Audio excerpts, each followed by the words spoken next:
So a new book argues that the party of President Donald Trump, the Republican Workers' Party, offers a way back to the land of opportunity. In his book, The Republican Workers' Party, how the Trump victory drove everyone crazy and why it was just what we needed.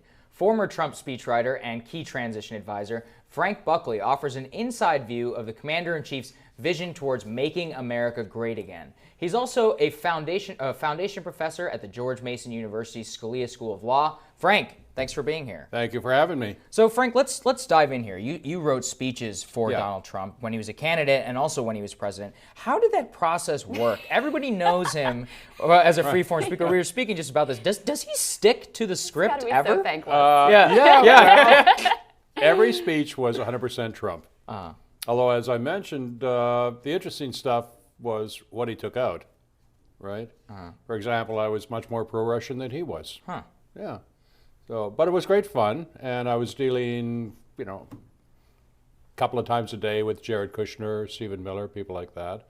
They'd send it up, and then he'd get out his felt pen, Trump would, and do his thing. And then Lord knows what would happen over there. So lay on a little bit of your vision. What does the ideal Republican Party in your mind look like? A very different party from what it was. And, it's interesting. The word workers rankles some Democrats, nice people, but they said, hey, we thought we had ownership of that word. And my answer to them is, there used to be a different Democratic Party that was invested in the concerns of ordinary Americans, and they've moved on to more elite kinds of issues. What do you mean by elite kinds of issues? Well, the issues of identity politics don't resonate with people who just want a job. Okay, so the workers part of it. And Trump was all about that. There's one really crucial thing in 2012. For the first time, Americans realized our kids will not have it as well off as we did. That's absolutely huge. It never happened before. It's the American dream. The American dream moved elsewhere. It moved to Denmark, it moved to Canada, right? We had kind of given up on America. And Obama promised he would do something about it. The Republicans were tone deaf on the issue. Obama won. Nothing happened with Obama. So we said, right, let's try Trump. Frank, I agree with, just for a second, I agree with a lot of your analysis of the Democratic Party. Yeah. I think the Democratic Party has justifiably lost working class voters, lost workers. I think there's been a realignment intentionally towards professional and managerial class. Unions were sort of sidelined. I mean, we're the ones who passed NAFTA, deregulated the banks, et cetera, et cetera. But to just look at the identity politics on the left seems, in my view, to miss a lot of the identity politics, the white identity politics and the Christian identity politics that were going on the right, which were part of Donald Trump's appeal. I mean, Stephen Bannon talks about how that was part of his appeal. Well, with respect, I disagree with you and with Bannon. All right, the campaign went out of its way to try to make sure this was not going to go into those kinds of issues at all.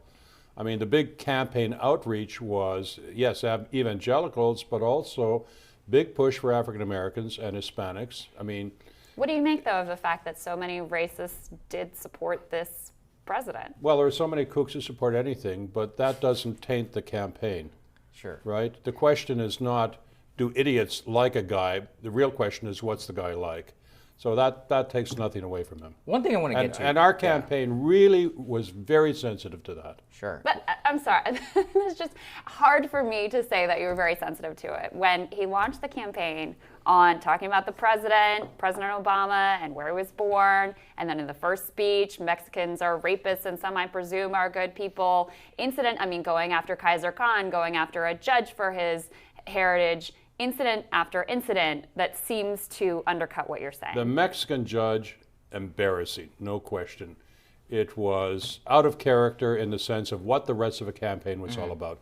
What we wanted to do was to get away from that and talk about ordinary Americans who were losing their jobs, who didn't believe that the promise of America was still there. That was what it was about. That's what The interesting thing, let me throw one here. thing back at you. Sure. There's one county in Kentucky, Harlan County, which is sacred ground to the left. Harlan County wars, Pete Seeger singing Which Side Are You On, went 85% for Trump. Right? That's really what we're talking about. And it doesn't matter if we're talking about white people or black people.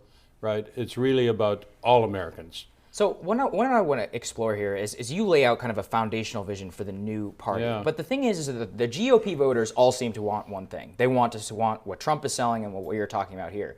But almost none of that is seen in the Republican establishment, and particularly amongst Republican House leadership.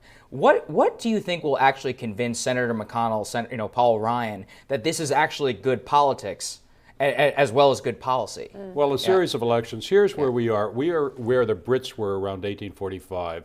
We are trying to create a new party, which is not the party of libertarians who are not really terribly interested in ordinary people, but absolutely faithful to free market ideals, right? We think those ideals work, but we also think that a heavy overlay of social welfare concerns is really important as well. Remember that what Trump said was, we don't just want to repeal Obamacare, we want to repeal and replace it. That was before he ran into Paul Ryan.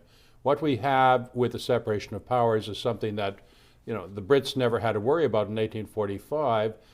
But that's the transformation that's going on right now. The Republican Party is in shambles, right? It's completely split apart, and they haven't really picked up the lesson right now.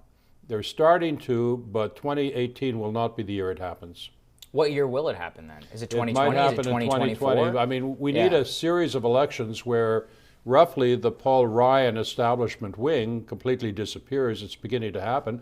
But right now, the establishment in the Republicans is running against Trump. When you have the Koch brothers out there still, coughing up lots of cash for libertarian ideology, isn't that very hard to defeat? Well, Trump didn't have to worry about that for the presidential election. But he's a very unusual person in that regard. He is. Can this survive past Trump? Well, everyone asks me that question, and my answer is, well, gee, there's Ivanka and there's Jared. And Lord! So it's only the Trump family. No. You don't think anybody else can hold up that? We're waiting for that. There are people who have that potentiality. Tom Cotton would be one, for example. What was the name? Tom Cotton. So I have to ask you, the Trump who campaigned on your speeches, right, is very much what you described. Pretty socially conservative, and he talked about health care for all. He didn't go after unions in the way that most Republicans do. He ran to the left of Hillary Clinton on a number of things, talking about a big infrastructure plan, et cetera. The Trump who has showed up as president has been quite different. I mean, the tax cut disproportionately favored the wealthy. We haven't seen the big infrastructure plan. The one he did put forward was mostly funded by the private sector, undercutting, Medicaid and other things, not getting a big healthcare plan that's going to help folks. Is this the candidate? Is the president what you thought he would be when he was running? The president is just who I thought he would be. Congress isn't there. What you're talking about is a problem with Congress. Tax plan, couldn't agree with you more, okay? Yeah, there were a lot of horrible things that were left in the tax code that should have been gotten out. I would have been quite happy to see taxes raised on people making $500,000 a year, for example. That would have been totally consistent with where we were coming from. But true. We're talking about the separation of powers where things don't happen quickly. Is it just and you're running Congress? against the establishment. Is it just Congress, though? I mean, this is a man who ended up hiring Gary Cohn and Jared Kushner, who it's no secret where a lot of their sympathies lie. So isn't it really in the personnel that he ended up hiring? Well, I think you're wrong about Jared Kushner. When I first met Jared in 2016, he informed me he had been a Democrat 2 years before. And you know what? I like that. I thought that's where we're coming from. All right. Professor Buckley, thank you. Thank you so much. Great to have you. Okay.